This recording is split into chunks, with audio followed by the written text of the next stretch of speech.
What's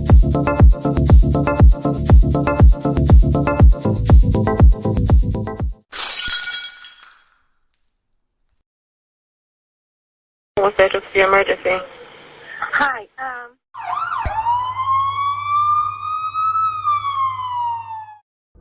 Orlando, Florida, verano del 2008. Mientras la mayoría de las familias disfrutaban de las vacaciones, en una casa común de los suburbios se estaba gestando la mentira más mediática de la década. En este está Kaylee Marie Anthony. Kaylee tenía solo 2 años, unos ojos marrones brillantes y una vida que, según todos los que la conocían, era su mayor tesoro. Pero el 15 de julio de ese año, una llamada al 911 cambió la historia criminal para siempre. Era Cindy Anthony. Una llamada de la policía se le informó que habían encontrado su auto, el que manejaba Casey. Cindy Anthony estaba desesperada, pero la policía encontró al llegar no solo un coche. Encontraron a Casey Anthony, la madre de Kaylee, y aquí es donde el caso da su primer giro escalofriante. Kaylee no estaba allí, y no había estado allí en mucho tiempo. Al encontrar el auto que manejaba Casey, los detectives la interrogaron. Ella admite con una calma perturbadora que no había visto a su hija en 31 días, un mes entero.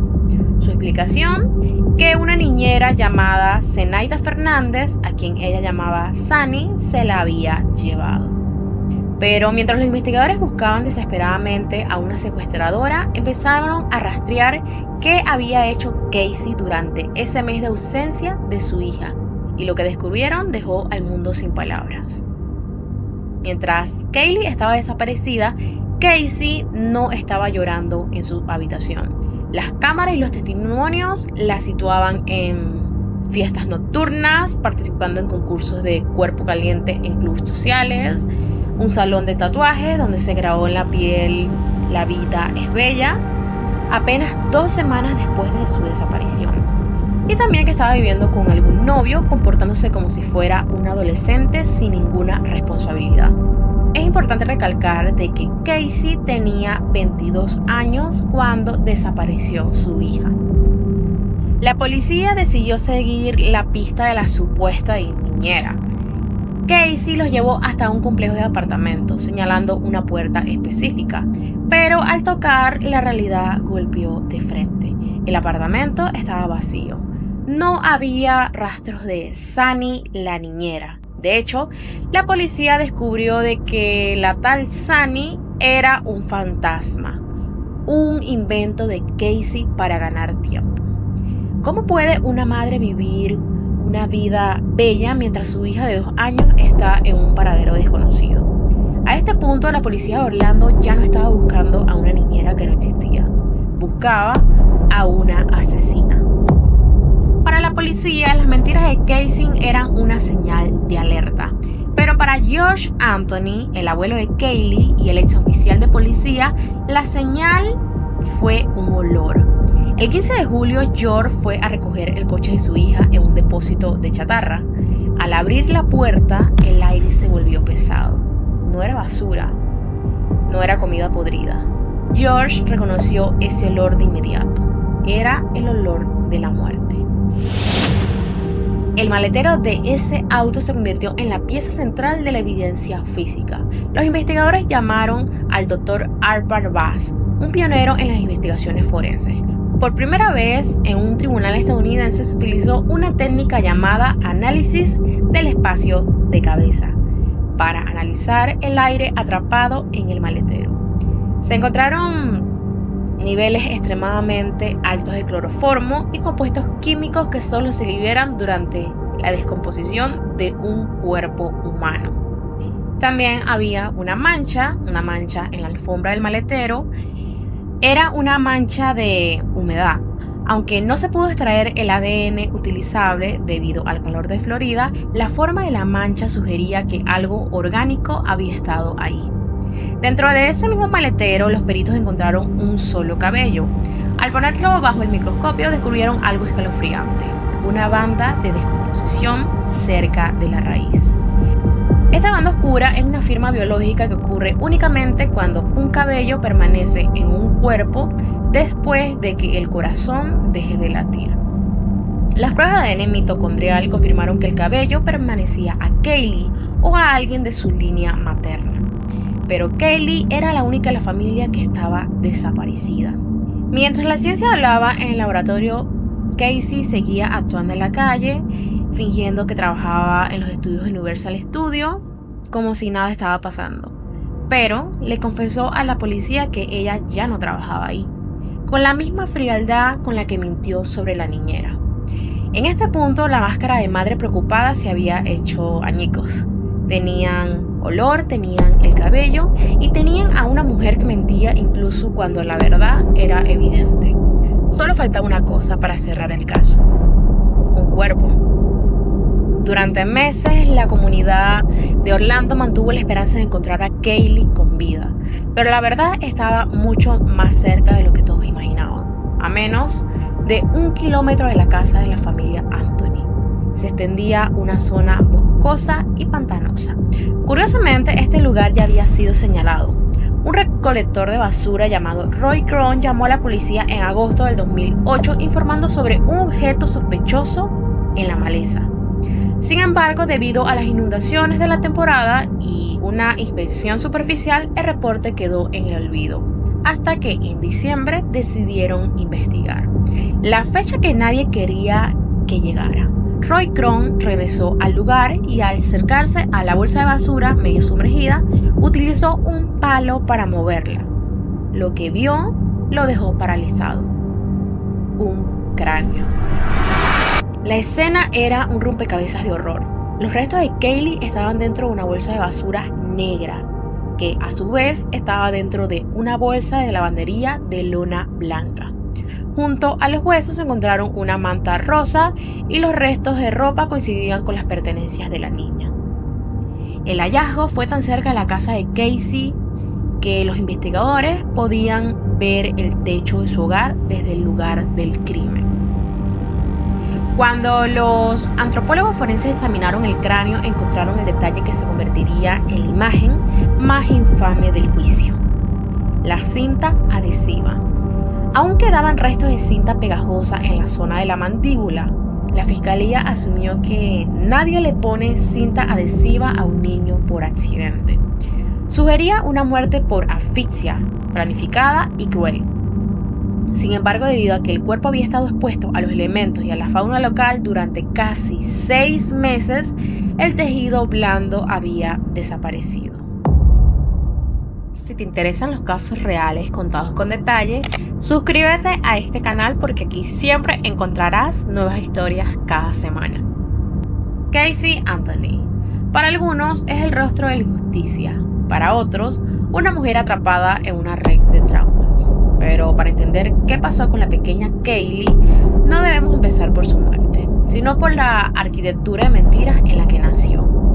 Casey Anthony, la madre, no empezó a mentir cuando su hija desapareció. Ella era una experta en construir mundos de cristal que estaban a punto de estallar. La mitomanía de Casey comenzó incluso antes de que Kaylee llegara al mundo. Durante 7 meses, Casey ocultó su embarazo a sus propios padres, George y Cindy, con quienes vivía bajo el mismo techo. Cuando la barriga era imposible de ignorar, ella simplemente negaba la realidad. La mentira del embarazo. Casey decía que simplemente estaba ganando peso. Incluso cuando sus amigas le preguntaban, ella inventaba historias sobre el padre. Los investigadores revelaron algo más oscuro. Casey no quería tener a Kaylee. Su plan inicial era dar a la niña en adopción. Quería seguir con su vida de fiesta y libertad. Sin embargo, su madre Cindy Anthony la obligó a quedarse con la bebé, ejerciendo una presión constante para mantener a la familia unida. Kaylee nació en un hogar donde su madre la veía, quizás no como su hija, sino como un obstáculo de su vida bella. En el 2005, Casey les hizo creer a todos que se graduaría en la preparatoria. Dejó que sus padres compraran el anillo y que se vistieran de gala para ir a la ceremonia. Al llegar al estadio, George y Cindy descubrieron la humillante verdad. Casey no estaba en la lista, le faltaban créditos, no se graduaba. Ella simplemente los miró y siguió sosteniendo la mentira.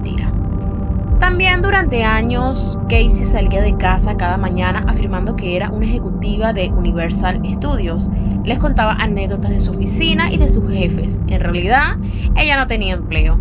Pasaba el día deambulando por centros comerciales y robándole dinero a sus padres y a su abuela para financiar su estilo de vida. Vivía en una simulación constante. Un médico forense dictaminó que se trataba de un homicidio por medios indeterminados. El problema, sin órganos ni piel, era imposible probar científicamente si Kaylee había sido... La defensa. Esta falta de causa exacta de muerte abriría una grieta por la cual el equipo legal de Casey Anthony intentaría escapar. Pero para entender por qué Casey mintió sobre la desaparición de su hija, hay que entender que ella vivía en una mentira constante mucho antes de 2008. Ya sabemos que era una mentirosa patológica. Le mintió a sus padres sobre la graduación, mintió sobre el trabajo y también habían amistades inventadas. No solo era Sunny la niñera. Casey hablaba de amigos, colegas y jefes que nunca existieron. Creaba perfiles, historias y anécdotas de una vida social vibrante que solo ocurría en su cabeza. Esta Hannah Montana de la vida real había perfeccionado el arte de mirar a la gente a los ojos y decir falsedades absolutas sin pestañear. Por eso cuando Kelly desapareció, para Casey no fue difícil inventar una historia más. El problema es que esta vez el precio de su fantasía no solo fue un diploma falso, sino la vida de su propia hija.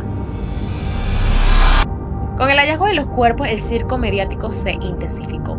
Casey Anthony fue acusada formalmente de asesinato en primer grado. El estado de Florida anunció que buscaría la pena de muerte.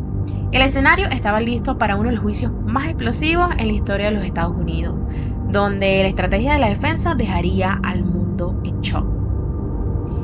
El 24 de mayo de 2011 comenzó el juicio. La fiscalía presentó a Casey como una madre fiestera que se deshizo de su hija para disfrutar su vida.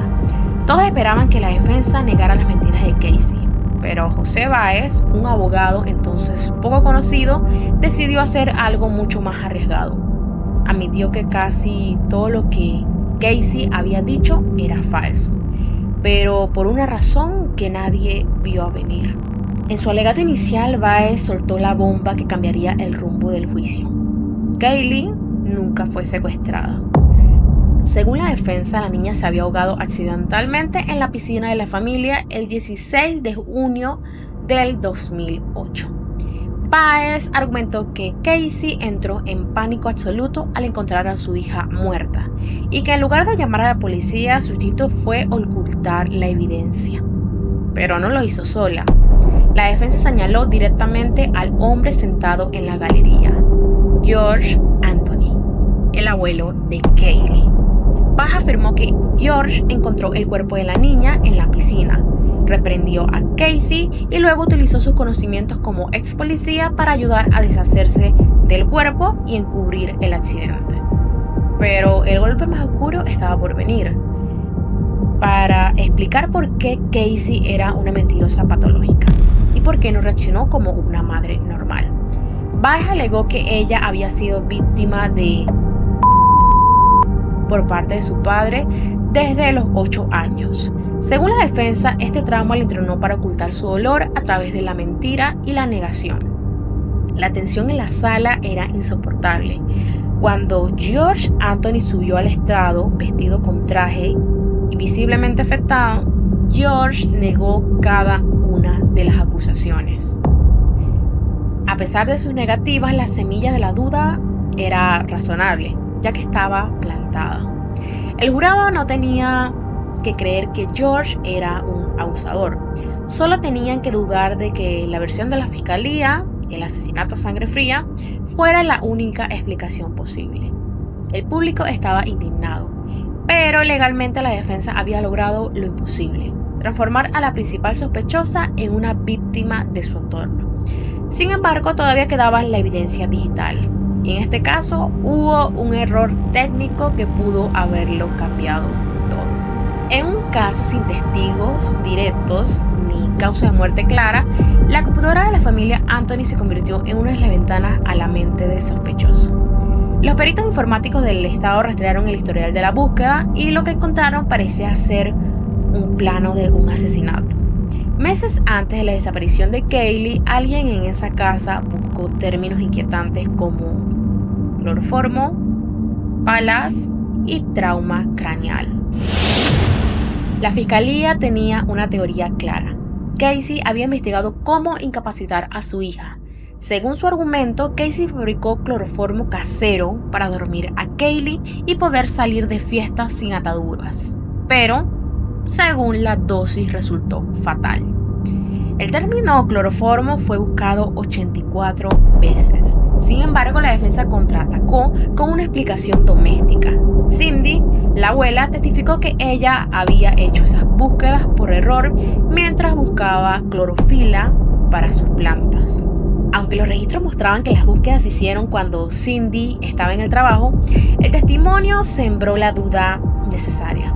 Pero lo que la fiscalía no sabía en ese momento es que había pasado por alto la prueba más condenatoria de todas por un simple error de software. Años después del juicio se descubrió una falla técnica masiva. Los investigadores del estado solo habían analizado el historial del navegador Internet Explorer, pero Casey usaba Firefox.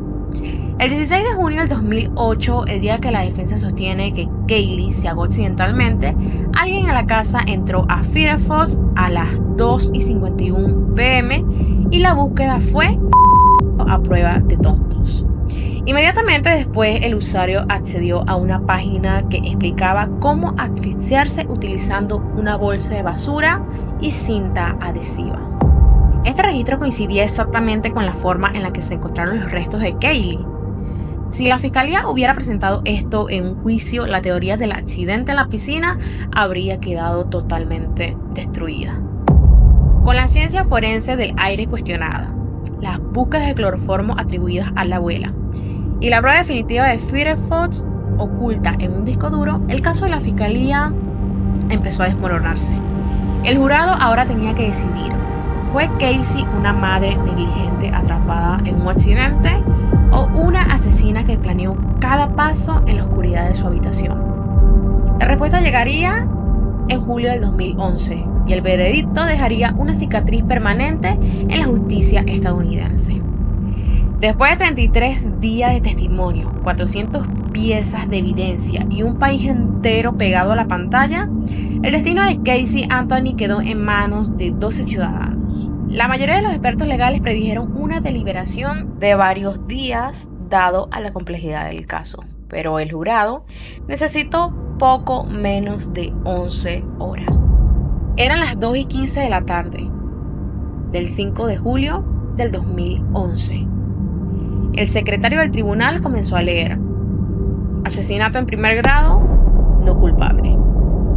Homicidio agravado de un menor, no culpable. Casey Anthony solo fue declarada culpable de 4 cargos menores: mentir a los oficiales de la ley.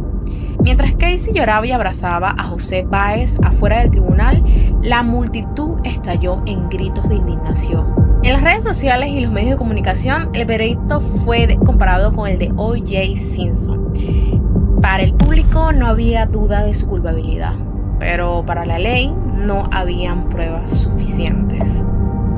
Muchos se preguntan hasta hoy, ¿cómo es posible? La respuesta está en la duda razonable. Sin causa de muerte. La fiscalía no pudo probar cómo murió Kaylee. Sin embargo, no pudieron demostrar que fue un asesinato y no un accidente. El ADN. El ADN de Casey no fue encontrado en la cinta adhesiva ni en las bolsas de basura. El tiempo y el agua del pantano borraron las huellas que podrían haber cerrado el caso. Y la narrativa de la defensa. Al acusar al padre, George, José Báez creó una historia alternativa. El jurado no tenía que creerla al 100%. Solo tenían que pensar que podría haber sido verdad. Tras cumplir una breve condena por sus mentiras, Casey Anthony salió de prisión en medio de la noche para evitar linchamientos. Hoy vive en Florida en la casa de unos investigadores privados. En 2002 lanzó una serie documental donde volvió a insistir en su inocencia y acusó formalmente a su padre por la muerte de Kaylee. Josh Anthony, por su parte, ha intentado quitarse varias veces la vida en el pasado. El caso de Kaylee Anthony cambió la ley en varios estados creando la ley Kaylee, que hace que sea un delito grave no reportar la desaparición de un niño en tiempo razonable. Pero más allá de las leyes queda una tumba en un bosque y una pregunta que nunca tendrá una respuesta oficial. ¿Qué pasó realmente el 16 de junio en la casa de los Anthony? Tal vez la verdad se quedó a medias, o quizás se perdió para siempre en el silencio de una madre que decidió que su vida bella era más importante que la justicia. Sin embargo, para muchos la justicia quedó a medias en aquel bosque de Florida. Casey Anthony camina libre hoy, insistiendo en una versión de los hechos que la ciencia y la lógica parecen desafiar. ¿Fue Casey una madre desesperada atrapada en una tragedia accidental o fue la arquitecta de un crimen que logró evadir la sentencia final gracias a su talento para la mentira? La pregunta queda para ustedes. Después de ver todas las pruebas, las mentiras de la graduación, el tatuaje de la vida es bella y el misterio del cloroformo, ¿creen que el jurado tomó la decisión correcta basada en la duda razonable o creen que Casey Anthony cometió el crimen perfecto? Déjenme su opinión en los comentarios, los estaré leyendo. Si te apasionan estos casos donde la realidad supera la ficción y quieres profundizar en los misterios más oscuros de la mente humana, suscríbete a este canal y activa la campanita. Aquí seguiremos buscando la verdad, aunque a veces esté enterrado bajo capas de mentiras. Gracias por acompañarme en esta nueva investigación y nos vemos en el próximo caso.